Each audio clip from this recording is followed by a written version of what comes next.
Our next guest is a world-renowned jazz musician, band leader, composer, and vocalist, and he's heir to the musical dynasty of the legendary Thelonious Monk. Here to discuss how he's proudly continuing his father's legacy and building his own is Theloneous Monk III. Welcome back to the show, sir. Great to have you here again. Pleasure to be here, absolutely. Now, of course, you are inspiring a whole new generation of jazz fans with your music. Talk to us about the difference between your music and your father's music and how you're inspiring this new generation. There's not a great deal of difference between my music and his music, nor is there a great deal of difference, in my opinion, it's personal, between jazz of my father's era and jazz of today, but for some technological changes. Because jazz is really a philosophy. See, it's not really a musical technique. You know, and the philosophy says to push the envelope. The philosophy says to gather information from all around you, from all of your circumstances, from your geography, from your friends, from your life story, all of those things, and then try to interpret those things through the music. Now, with the advent of the electric guitar, with the electric piano, digitalizing everything, yes, that's changed the industry to a certain degree, but it's been the same for all the other musical genres too. But philosophically, my music and my father's music are not very, very different, other than I would have to say that he pushed the envelope a little harder than I'm pushing the envelope. Well, wait a minute. Let's talk about how you're pushing the envelope. You're marrying this philosophy to two new recordings. I think I'm hearing a live recording. I'm hearing also a contemporary version of your father's Twinkle Twinkle. Yeah, I'm doing two things right now. Right now, I'm about to go into the studio to complete a recording of one of my father's most difficult compositions called Twinkle Tinkle. And for those, so that I don't sound too technical, we're doing a funk version of it. But this is an extraordinary piece of music, and I will be delighted to see the response of the jazz audience. I'm pretty sure funk people will dig it, but I'm not sure the jazz audience. And I also completed the first half of a live recording, my first live recording, up at Jenny's in Harlem, which is downstairs in the Red Rooster. And that CD is going to be called Ebony Moonbeams, which is a composition written by a wonderful, wonderful friend of mine, a pianist by the name of Onaje Allen Gums. And I hope to complete that at the end of March, beginning of April. And in the meantime, I'm doing several things. This weekend, I'm up at Scullers in Boston. On Friday. Hopefully, the weather will allow that to happen because they got 2 feet of snow tonight and 2 more feet between now and Friday. But hopefully, I'll get there. And then I'm at Dizzy's Coca-Cola Jazz at Lincoln Center. Yes, you are. We're excited about that here in New York. 18th and 19th, which is my first time at that particular club in New York. It's such a beautiful room. It's a beautiful room with a beautiful, beautiful backdrop of Central Park. And it's also special to me because for those of your listeners, your viewers who don't know, 63rd Street and West End Avenue, which is right behind Lincoln Center, is Theloneous Sphere Monk Circle, the street. That's where my father grew up.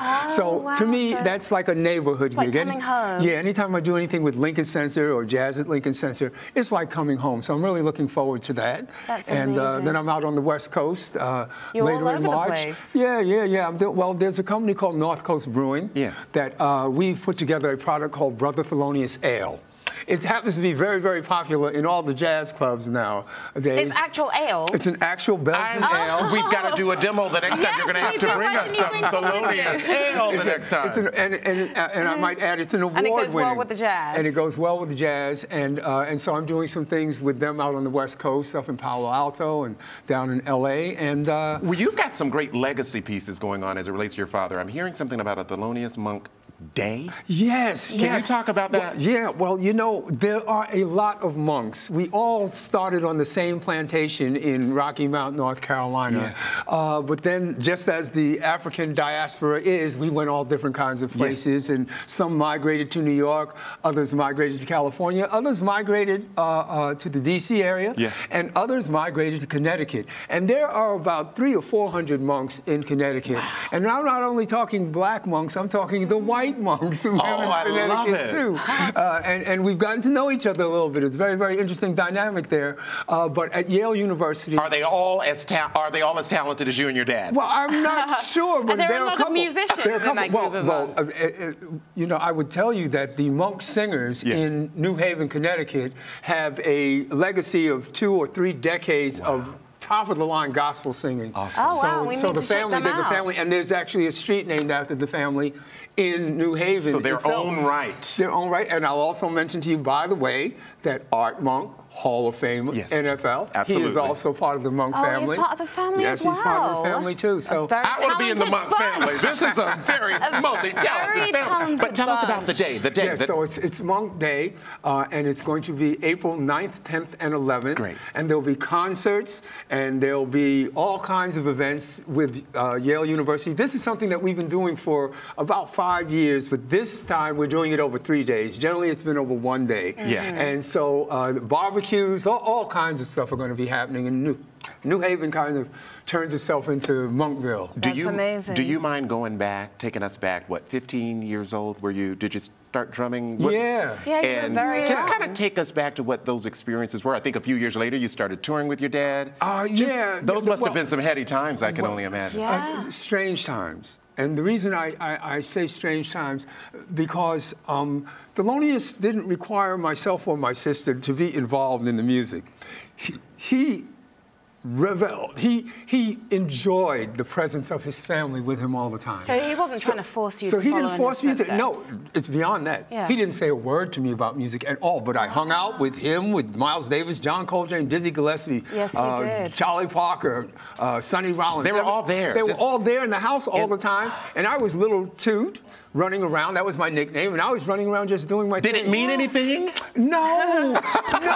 Well, looking back, what does it mean to you? Looking back, it was one of the most fantastic childhoods anyone could ever have had. Yes. In fact, I'm beginning to work on a book project. Awesome. I'm going to about call your it, relationship I'm going to with call your it father. Growing Up Theloneous, because it has been, you know, you have to understand that from the time my eyes were really open, people were telling me, do you know who your father is? Yes. And I'm saying to myself, And you're like, oh, that's just Dad. he's daddy.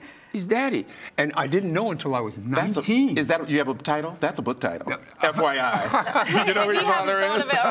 What kind of personal moments are we going to see in this book that occur between you and your dad? You know, my father was a real Mr. Mom. Yeah. You know, he went through long periods in his career where he didn't work. They had taken his cabaret card.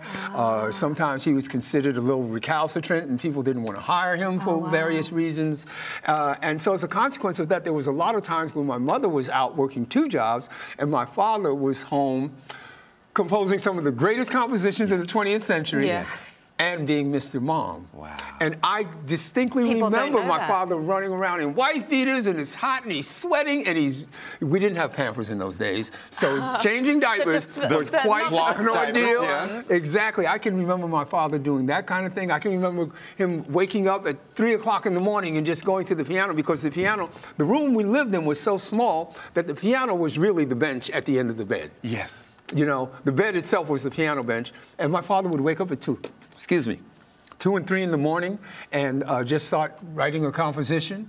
You know, some days he would go on for days at a time working on a composition. I really didn't understand what he was doing because the attention that he was paying to detail in a technical sense was something that I wasn't even qualified to absorb. I just know he's been playing that song for 7 days. Right. Golly, doesn't he know it yet? Right. Do you feel because of his accomplishments, does that make you push yourself even harder?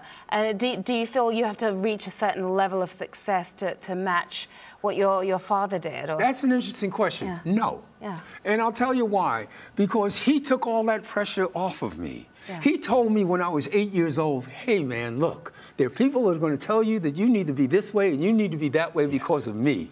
Don't go for it. Do your own thing. So I got into the music business, not as a jazz artist, but as an R&B artist. Wow. You know? And everybody around me who were Monk fans, my father's fans, said, how could he do that? How could he besmirch the good name of Theloneous Monk? Now, my father, you know what he said? What? You're doing your own thing, man. That's what you're supposed to be doing. I love it. I love it. I love it. You know? So I've never had that kind of pressure.